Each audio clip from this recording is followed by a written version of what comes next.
نحمده ونصلي على رسوله الكريم اما بعد فاعوذ بالله من الشيطان الرجيم بسم الله الرحمن الرحيم رب اشرح لي صدري ويسر لي امري واحلل عقدة من لساني يفقهوا قولي والذين يرمون المحصنات، اور وہ لوگ جو الزام لگاتے ہیں پاک دامن عورتوں پر، ثم لم یأتوا بأربعة شہداء، پھر نہیں لے کر آتے 4 گواہ، فاجلدوہم، تو کوڑے مارو انہی کو، یعنی الزام لگانے والوں کو، 80 جلدتن، 80 کوڑے، ولا تقبلوا، اور نہ قبول کرو، لہم، ان کے لیے، شہادتن، گواہی، ابدن، کبھی بھی، ان کی گواہی کبھی قبول نہ کرو، وَأُولَئِكَ هُمُ الْفَاسِقُونَ، یہی لوگ دراصل وہ فاسق ہیں، إِلَّا الَّذِينَ تَابُوا، مگر وہ لوگ جو توبہ کر لیں، مِن بَعْدِ ذَلِكَ، اس کے بعد، وَأَصْلَحُوا، اور اصلاح کر لیں، فَإِنَّ اللَّهَ، تو بے شک اللہ تعالی، غفور الرحیم، بخشش فرمانے والا، مہربان ہے، والذین، اور وہ لوگ، یرمون المحصنات، جو پاک دامن عورتوں پر تہمت لگائیں۔ یرمون سے مراد، یرمو اصل میں رے میم یہ ہے رمی، رمی کا مطلب ہوتا ہے تیر پھینکنا، لفظی معنی، یا پتھر پھینکنا، جیسے حج کے موقع پر رمی جمار کی جاتی، شیطانوں کو پتھر مارے جاتے ہیں، اس کو بھی کیا بولتے ہیں؟ رمی بولتے ہیں۔ تو اسی طرح کسی انسان پر الزام لگانا، اس کے لیے بھی یہی لفظ استعمال ہوا، کیونکہ کسی پر بھی الزام تراشی ایسی ہی ہے جیسے اس پہ تیر پھینکے جا رہے ہیں یا اس کو پتھر مارے گئے، بہت تکلیف دہ چیز ہے یہ۔ لیکن یہاں پر مراد کوئی عام الزام نہیں ہے، مثلا یہ کہ فلاں نے میری کتاب چوری کر لی، ایسا الزام مراد نہیں ہے، مراد ہے یہاں الزام زنا۔ وہ لوگ جو کسی پر زنا کا الزام لگائیں، اور خاص طور پر کس پر؟ المحصنات، پاک دامن عورتوں پر۔ محسن، ہے صاد نون، اور حسن کا معنی ہے قلعہ، قلعہ بند، محفوظ عورتیں، بھولی بھالی عورتیں، پاک دامن عورتیں، جن سے کسی برائی کی، کسی بے حیائی اور زنا کی توقع ہی نہیں کی جا سکتی۔ ایسی عورتوں پر اگر کوئی الزام لگاتا ہے تو پھر اس کے لیے ضروری ہے کہ وہ کیا کرے؟ 4 گواہ لائے۔ پھر اگر وہ گواہ نہ لا سکے، ثم لم یأتوا بأربعة شہداء، 4 گواہ نہ لائے، فجلدوہم، تو انہی کو کوڑے مارو۔ فجلدو کا لفظ پیچھے بھی گزرا ہے، اور یہاں بھی ذرا سی اس کی بھی وضاحت ہو جائے۔ یہ لفظ جیم لام دال سے ہے، جلد، کوڑا لگانا، اور اسی سے لفظ جلد بھی ہے۔ کوڑا ایسی سزا ہے کہ جو جلد تک ہوتی ہے، سکن جس سے ہرٹ ہوتی ہے۔ اسی لیے عموماً یہ ہوتا بھی چمڑے کا ہے، جیسے چھانٹا ہوتا ہے نا، گھوڑے کا چھانٹا دیکھا، اسی طرح اسی قسم کا یہ ہوتا ہے، یعنی یہ لکڑی کا ڈنڈا نہیں ہوگا، پتھر نہیں ہوگا، کوئی اور چیز نہیں ہوگی، بلکہ جلد کا بنا ہوا اور جلد تک اثر رکھنے والا۔ جلد کا کیا ہے لفظی معنی؟ کھال۔ کبھی ٹانگے کا چھانٹا دیکھا آپ لوگوں نے؟ جیسے ٹانگے والا گھوڑے کو مارتا ہے تو اس میں ایک تو اس کے ہاتھ میں لکڑی ہوتی ہے نا، اور ایک لکڑی کے اینڈ پر بندھا ہوا کھال کا لمبا سا پیس ہوتا ہے، وہ خاص طریقے سے بٹا ہوا، کہ جس کو مارنے سے گھوڑا جو ہے وہ تیز چلنے لگتا ہے۔ تمام اہل لغت اور اہل تفسیر اس سے یہی معنی لیتے ہیں کہ مار ایسی ہونی چاہیے جس کا اثر جلد تک رہے، گوشت تک نہ پہنچے، یعنی جلد پھٹے نہیں، جس سے گوشت کے ٹکڑے نہ اڑیں، اندر تک زخم نہ ہو، اور اوسط درجے کا ہونا چاہیے، نہ بہت موٹا اور سخت اور نہ بہت پتلا اور نرم، درمیانے درجے کا۔ موطا میں امام مالک کی روایت ہے کہ نبی صلی اللہ علیہ وسلم نے ضرب تازیانہ کے لیے یعنی کوڑا مارنے کے لیے کوڑا طلب کیا، اور وہ کثرت استعمال سے بہت کمزور ہو چکا تھا، تو آپ نے فرمایا اس سے زیادہ سخت لاؤ، یعنی اس سے نہیں، اس سے سخت ہونا چاہیے۔ پھر ایک نیا کوڑا لایا گیا جو ابھی استعمال سے نرم نہیں ہوا تھا، بہت سخت تھا، تو آپ نے فرمایا کہ نرم لاؤ، یعنی ان دونوں کے درمیان لاؤ۔ آپ نے کیا فرمایا؟ دونوں کے درمیان، نہ پہلے جیسا نرم اور نہ دوسرے جیسا سخت، بلکہ درمیانہ۔ پھر ایک ایسا کوڑا لایا گیا جو سواری میں استعمال ہو چکا تھا، یعنی جانوروں کو مار کے استعمال ہو چکا تھا، اور وہ درمیانے درجے کا تھا، تو اس سے آپ نے ضرب لگوائی۔ اسی طرح مار بھی اوسط درجے کی ہونی چاہیے۔ حضرت عمر مارنے والے کو ہدایت کیا کرتے تھے، اس طرح مار کے تیری بغل نہ کھلے، یعنی بالکل پیچھے سے نہ لے جا، بلکہ یعنی ہاتھ اٹھاؤ مگر اتنا نہ اٹھاؤ کہ تمہاری یہ جگہ نظر آنے لگے، یعنی درمیانہ ہاتھ رکھ کے، یعنی نہ تو اس طرح کہ یوں مارا جائے اور نہ ہی بہت پیچھے لے جایا جائے، بلکہ درمیان سے، یعنی پوری طاقت سے ہاتھ کو تان کر نہ مار۔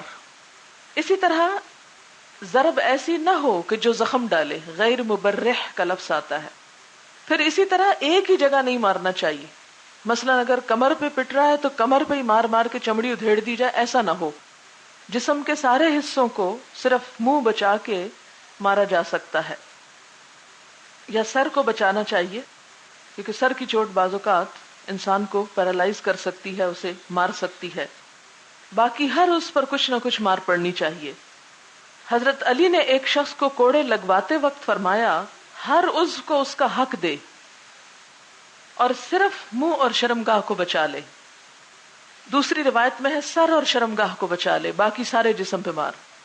اور اسی طرح آپ صلی اللہ علیہ وسلم کا ارشاد ہے کہ جب تم میں سے کوئی مارے تو منہ پہ نہ مارے، جیسے کئی مائیں بچوں کے منہ پہ چانٹے مارتی ہیں، تو اس سے پرہیز کرے ورنہ اللہ کے ہاں جا کے بدلہ ملے گا آپ کو۔ چہرے پہ نہ مارے، اگر نہیں پتا تھا تو نہیں پتا تھا، لیکن پتا چل جائے تو آئندہ نہیں۔ پھر اسی طرح یہ کہ مرد کو کھڑا کر کے مارنا چاہیے اور عورت کو بٹھا کے مارنا چاہیے۔ عورت کو کھڑا نہیں کرنا چاہیے کہ کپڑا پھٹ جائے یا کچھ تو اس کی بے حرمتی نہ ہو۔ اس سے بھی آپ اندازہ لگائیں، پھر وہی بات کہ عورت کی کتنی کیئر کی گئی۔ سخت سردی اور سخت گرمی کے وقت مارنا ممنوع ہے، درمیانے موسم میں مارنا چاہیے۔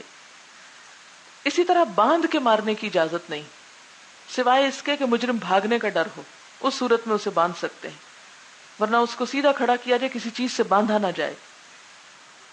ایک ہی وقت میں سارے کوڑے مارنا اولا ہے، اولا کا مطلب زیادہ افضل ہے، لیکن 20-20 کر کے 2-3 دنوں میں بھی 2-3 اوقات میں بھی مارے جا سکتے ہیں۔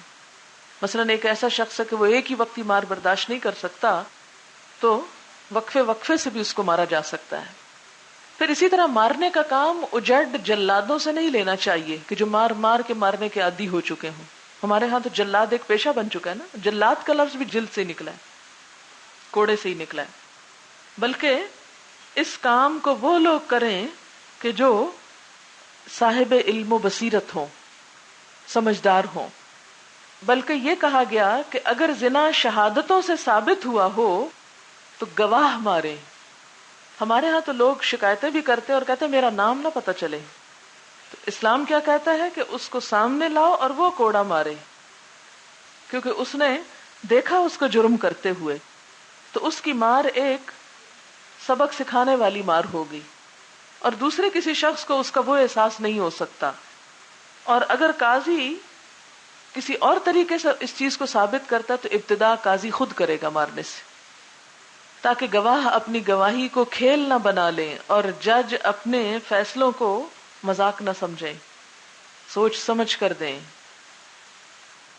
اب آپ دیکھیں کہ جب اللہ ایک قانون بناتا ہے تو کتنی حکمتیں ہیں اس کے پیچھے. اسلام نے صرف یہ نہیں کہا کوڑے مارو، بلکہ ساتھ پورا قانون دے دیا کہ کس طرح مارو، کب مارو، کتنا مارو. یہاں تک بھی رعایت ہے کہ اگر ایک شخص بہت بوڑھا ہے یا بیمار ہے تو اس کو 100 یعنی تنکے اکٹھے کر کے جیسے جھاڑو ہوتا ہے تو اس سے بھی ایک دفعہ مارا جا سکتا ہے، تاکہ وہ حد بھی پوری ہو جائے اور اس کے مارنے سے مر نہ جائے کہیں.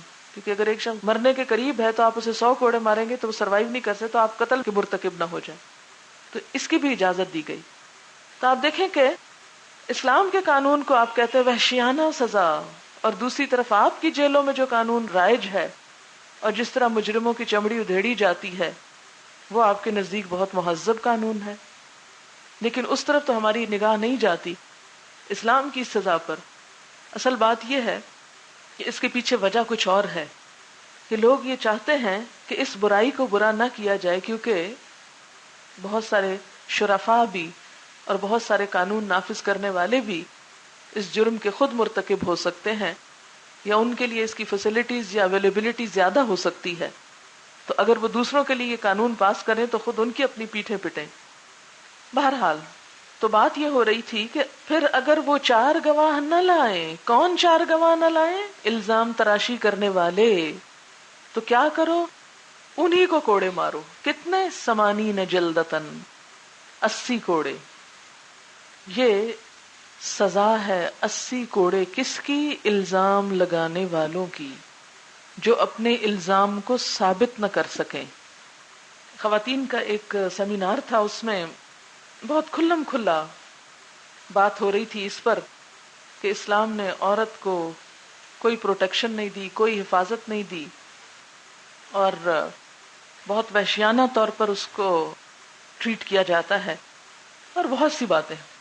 پہلے تو میں سنتی رہی، اس کے بعد میں نے قرآن پاک کھولا اور اسی آیت کو تلاوت کیا. میں نے کہا آپ کیسی بات کرتے ہیں؟ آپ نے قرآن پڑھا ہے؟ بغیر دلیل کے قرآن پر، اسلام پر، اللہ پر، رسول پر اتنی زبان درازی یہ جائز نہیں، جبکہ ہم سب مسلمان بھی ہوں. صرف اس آیت کو پڑھ کے دیکھیں کہ ایک عورت پر اگر الزام بھی لگایا جاتا ہے اور وہ الزام جھوٹا ثابت ہو تو مرد کو 80 کوڑے پڑوائے گئے. کیا عورت کے حق کی کوئی حفاظت نہیں کی گئی؟ عورت کے حق تو کیا، عورت کی تو عزت کی بھی حفاظت کی گئی. یعنی یہاں یہ نہیں کہا گیا کہ اگر کوئی کسی مرد پر الزام لگاتی، یعنی اگر عورت مرد پر الزام لگاتی ہے تو اس کو بھی ثابت کرنا ہوگا، لیکن قرآن میں صیغہ بالکل برعکس ہے. تو اس سے کیا پتہ چلتا ہے کہ اللہ کے نزدیک عورت کی عزت مرد سے بھی کہیں زیادہ قیمتی چیز ہے اور اس کی اتنی حفاظت کی گئی ہے. پھر یہاں پر کیا ہے کہ ایسا کیوں کہا گیا؟ اب مثلاً ہم دیکھتے ہیں کہ اس میں بھی ہمیں ایسا واقعہ ایک ملتا ہے کہ 2 افراد کے درمیان، ان کا نام بھی چلیں بتا دیتی ہوں، مغیرہ بن شعبہ اور ابو بکرہ کے درمیان آپس میں کچھ تعلقات اچھے نہیں تھے، بدگمانی تھی. جیسے کوئی بھی وجہ ہو سکتی ہے 2 لوگوں کے درمیان بدگمانی کی. تو انہوں نے کیا کیا، ایک نے دوسرے کے اوپر الزام لگایا زنا کا. اب وہ اس کو ثابت نہ کر سکے، کیونکہ جنہوں نے گواہی دی وہ اپنی گواہی میں شیکی تھے، گواہی کچھ واضح نہیں تھی. حضرت عمر ہی کے دور میں یہ واقعہ پیش آیا تھا. تو حضرت عمر نے الزام لگانے والوں میں سے ہر ایک کو 80 کوڑے پڑوائے. ان سب پہ حد لگی کہ تم گواہی بھی دینے کیوں چل پڑے جب تم نے اپنی آنکھ سے دیکھا نہیں تھا اور یقینی طور پر نہیں دیکھا تھا. تو صرف اتنی بات نہیں کہ کسی نے آپ کو بتا دیا اور آپ کہیں چلو چل کے شکایت کرتے ہیں اس کی، آپ اس طرح بھی شکایت نہیں کر سکتے. اور یہ بالکل اسی دن کی جیسے میں نے آپ کو بات بتائی تھی کہ اگر کوئی شخص آپ سے آ کے یہ کہے بھی کہ فلاں شخص فلاں برائی میں اس طرح ملوث ہے، تو پہلی بات تو آپ ہمیشہ سے پوچھے تم نے اپنی آنکھ سے دیکھا ہے؟ اگر آنکھ سے نہیں دیکھا تو پھر کیا ہے، اس بات کو وہیں چھوڑ دو، آگے مت پھیلاؤ. یہ جو حد قذف اس کو بولتے ہیں، قذف قاف ذال فے، 80 کوڑے لگوانے کی یہ سزا جھوٹے الزام پر، اس کو حد قذف بولتے ہیں. یہ حد کیوں جاری کروائی گئی؟ یہ کیوں یہ بات کہی گئی کہ اگر تم گواہ نہیں لا سکتے تو خاموش رہو، اس سکینڈل کو آگے مت پھیلاؤ؟ یہ اس لیے تاکہ معاشرے میں لوگوں کی دوستیوں کے، ناجائز تعلقات کے چرچے قطعی طور پہ بند کر دیے جائیں، کہ اس چیز کو کہانیوں کا موضوع نہ بنایا جائے، اپنی مجلسوں کی زینت نہ بنایا جائے، اور ان باتوں کو عام نہ کیا جائے، کیونکہ اس سے کیا ہوگا؟ حیا پامال ہوگی، بے حیائی عام ہوگی، یہ جرم نظر نہیں آئے گا۔ کچھ لوگ ان قصوں کو سن کر لذت لیں گے، اور کچھ لوگوں کے لیے ایسا کرنے کے راستے کھل جائیں گے، اور کچھ لوگ اسے بالفعل کر ڈالیں گے۔ اس لیے کیا کہا گیا کہ اگر کوئی شخص اپنی ان دو آنکھوں سے بھی کسی کو آخری درجے کی برائی کرتا دیکھتا ہے تو اس کو حق نہیں کہ وہ اس برائی کو کسی دوسرے کے سامنے بولے، قطعی طور پر، جب تک کہ اس کے پاس 4 گواہ نہ ہوں۔ اب کیا ہے؟ مثلا اگر کسی نے دیکھا ہے اور وہ چاہتا ہے کہ اس مجرم کو سزا دلوائے، تو اس کا طریقہ کیا ہے؟ 4 اور لوگوں کو بلا لے اور ان کو بھی وہ دکھا دے، اور وہ بھی صحیح طور پر اپنی آنکھوں سے دیکھ لیں، اور پھر چل کر عدالت میں گواہی دینے کو بھی تیار ہوں۔ اور اگر وہ نہیں دیں گے گواہی تو یہ شخص خاموش رہے، کیونکہ اگر ایک چیز کو دیکھ کر وہ یعنی کہ صرف باتیں ہی کرتا چلا جا رہا ہے، ایک مجلس میں بتا رہا ہے، دوسرے میں، تیسرے میں، اور کسی اور نے اپنی آنکھوں سے نہیں دیکھا، تو اس سے نتیجہ کیا ہوگا؟ ایک فحاشی معاشرے کے اندر پھیلے گی، ایک فحش بات ایک زبان سے دوسری، دوسری سے تیسری، تیسری سے چوتھی، اور پورا معاشرہ ایک برائی کی بات کو کرتے کرتے اس برائی کو ہلکا کر دے گا۔ اس لیے اللہ تعالیٰ نے کیا حکم دیا کہ پہلے کیا کرو؟ 4 گواہ لاؤ، اور اگر نہیں لاتے تو پھر خاموش رہو۔ اور پھر یہ کہ اگر کوئی شخص سچا بھی ہو لیکن گواہ فراہم نہیں کر سکا تو کیا کرو؟ فَجْلِدُوهُمْ، پھر لا تقبلوا لهم شہادةً ابدا، کوڑوں کے ساتھ ساتھ یہ کہ ان کی گواہی ہرگز قبول نہ کرو۔ ایسا شخص اللہ کے نزدیک جھوٹا قرار پائے گا اور اس کی گواہی قبول نہ کی جائے گی، ساقط الشہادہ قرار پائے گا۔ وَأُولَئِكَ هُمُ الْفَاسِقُونَ، اور یہی لوگ دراصل فاسق ہیں۔ ہاں إِلَّا الَّذِينَ تَابُوا، مگر وہ لوگ جو توبہ کر لیں، مِن بَعْدِ ذَلِكَ، اس کے بعد، وَأَصْلَحُوا، اور اصلاح کر لیں، تو پھر کیا ہے؟ توبہ کے بعد ان کی گواہی قبول کی جا سکتی ہے۔ فَإِنَّ اللَّهَ غَفُورٌ رَحِيمٌ، کیونکہ اللہ تعالیٰ بھی غفور الرحیم ہے۔ لیکن امام ابو حنیفہ کا مسلک کیا ہے کہ توبہ کے بعد بھی، توبہ کرنے کے بعد بھی ہمیشہ کے لیے گواہی قبول نہیں کی جائے گی۔ لیکن باقی علماء کیا کہتے ہیں؟ کیونکہ آگے ہے کہ اللہ غفور الرحیم ہے، وہ معاف کر دے گا، تو انسانوں کو بھی معاف کر کے پھر ان کو جب وہ آئندہ سچ بولے تو ان کی گواہی قبول کر لی جائے۔